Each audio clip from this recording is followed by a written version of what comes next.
नटरंग सिनेमातील वाजले की बारा ही लावणी जेवढी प्रसिद्ध झाली नाही त्याच्यापेक्षा जास्त प्रसिद्ध नागपूरच्या राष्ट्रवादी कार्यालयात सादर करण्यात आलेली वाजले की बारा ही लावणी गाजली, ज्याचा व्हिडिओ सोशल मीडियावर चांगलाच व्हायरल झालाय आणि या सगळ्यांमुळे पुन्हा एकदा अजितदादांवर टीका होताना दिसते।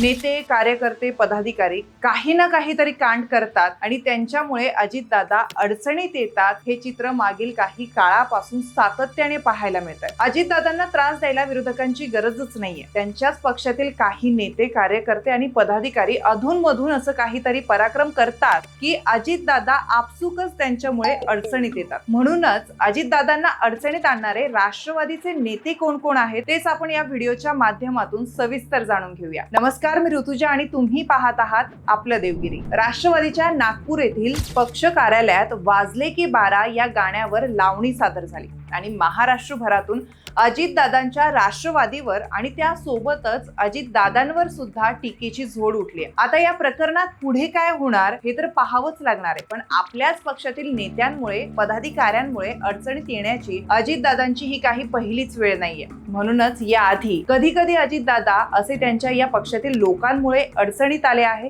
पाहूया। सगळ्यात पहिले आहे धनंजय मुंडे, अजितदादांच्या राष्ट्रवादीतील एक महत्त्वपूर्ण नाव, तसंच अजित पवारांच्या अतिशय जवळचे आणि विश्वासू नेते। अजितदादांच्या याच जवळच्या विश्वासू धनंजय मुंडेंमुळे अजितदादांना गेल्या वर्षभरात अनेकदा टीकेचा सामना करावा लागला। संतोष देशमुख हत्या प्रकरणातील वाल्मिक कराडचं नाव आलं, त्यानंतर वाल्मिक कराड धनंजय मुंडे यांच्या जवळचे असल्याचं समोर आलं आणि धनंजय मुंडेंवर सुद्धा जोरदार टीका होऊ लागली। पण असं असताना देखील अजितदादांनी त्यांना मंत्रिमंडळात स्थान दिलं, त्यामुळे अजितदादांवर सुद्धा नागरिकांनी टीका केली। पुढे नंतर धनंजय मुंडे यांचा राजीनामा दिल्यानंतर ही टीका काहीशी कमी झाली खरी, मात्र धनंजय मुंडेंमुळे अजितदादा मोठ्या अडचणीत सापडले होते एवढं मात्र नक्की आहे। दुसरे आहेत माणिकराव कोकाटे। विधिमंडळात रमी खेळणाऱ्या कोकाटेंनी कधी शेतकऱ्यांच्या विरोधात वक्तव्य करत तर कधी थेट विधिमंडळात चर्चेदरम्यान रमीचा डाव मांडत विरोधकांना त्यांच्यावर टीका करण्याची आयती संधी दिली। तर विरोधकांनी सुद्धा या संधीचा चांगलाच फायदा घेत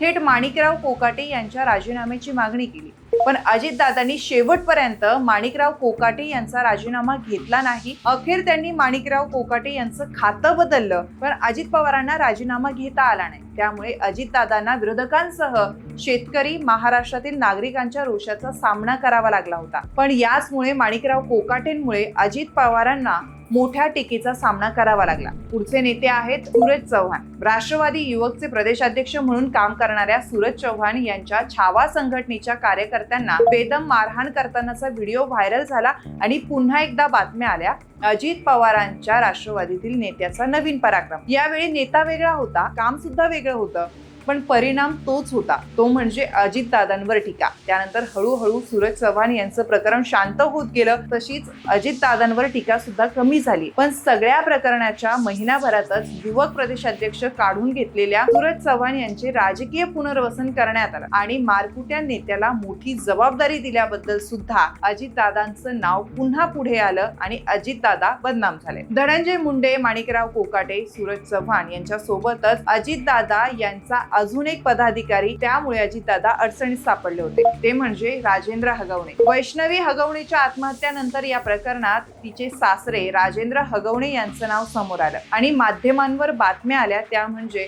अजितदादांचे राष्ट्रवादीचे पदाधिकारी राजेंद्र हगवणे यांनी सुनेचा छळ केला। त्यासोबतच अजितदादांनी त्यांच्या लग्नाला हजेरी लावली वेळचा फोटो देखील व्हायरल झाला आणि पुन्हा एकदा आपल्या पक्षातील लोकांमुळे अजितदादा विरोधकांच्या टीकेचे धनी ठरले। नंतर वैष्णवी हगवणे प्रकरण राज्याच्या राजकारणात चांगलंच गाजलं आणि त्यासोबतच एक गोष्ट गाजली, ती म्हणजे अजितदादांवर झालेली टीका। अखेर मी त्यांच्या लग्नाला गेलो म्हणजे मी त्यांना तसं वागायला सांगितलं का, यात माझी काय चूक आहे, असं म्हणत अजितदादांनी एक प्रकारे त्यांचा राग बोलून दाखवला होता। त्यानंतर अजित पवारांवर होणाऱ्या टीका काहीशा कमी झाल्या। धनंजय मुंडे, माणिकराव कोकाटे, सूरज चव्हाण, राजेंद्र हगवणे या पक्षातील नेत्यांमुळेच अजितदादांना मोठ्या टीकेचा सामना करावा लागला।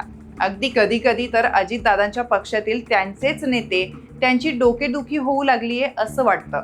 पण कालांतराने एक एक करत सगळं प्रकरण शांत होत गेलं आणि अजित पवारांवर होणारी टीका सुद्धा कमी झाली आणि आता कुठे सगळं स्थिर स्थावर होत असताना राष्ट्रवादीच्या कार्यकर्त्यांकडून एक नवीनच पराक्रम समोर आला आणि अजितदादांवर पुन्हा एकदा टीकेची झोड उठली. त्यामुळे पुन्हा एकदा अजितदादा विरोधकांच्या निशाण्यावर आलेले दिसत आहेत. त्यामुळे आता पुढे काय होणार हे पाहणं महत्वाचं असणार आहे. यावर तुम्हाला काय वाटतं ते आम्हाला कमेंट करून नक्की सांगा आणि पाहत राहा आपलं देवगिरी.